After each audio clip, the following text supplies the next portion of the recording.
və hətta mən bir xatirəmi icazənizlə bölüşüm sizinlə. 2012-ci ildə Bakıda beynəlxalq bir simpozium keçirildi. Dünyanın bir yox, dəyişən dünyada din simpoziumu idi. Bəli, çox böyük Dini Qurumlaşdırma Dövlət Komitəsi tərəfindən keçirilən bir simpozium idi və bu simpoziumda dünyanın bir çox ölkələrindən böyük alimlər iştirak edirdilər və həmin il Vasim müəllimin 70 illiyi idi.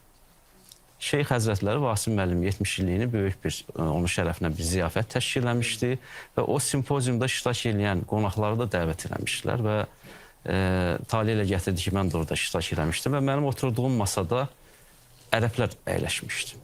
Yanımda bir Səudi Ərəbistanından bir alim əyləşmişdi. Vasim müəllim qonaqları salamladı və sonra dedi ki, bizim qonaqlarımızın bir çoxu da ərəb ölkələrindən gəlib.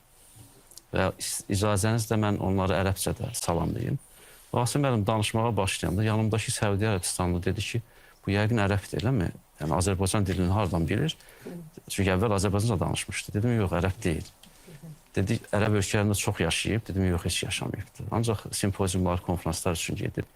İnandırım sizə ki, o ərəb mənə inanmadı və məclis artıq sona çatandan sonra gördüm ki, Vasim müəllimə yaxınlaşıb. Mən də yəni, eşitdim onun dediklərini. Vasim müəllimə eyni sualları soruşdu. Yəni, siz ərəb ölkəsində çoxmu olmuşsunuz və s.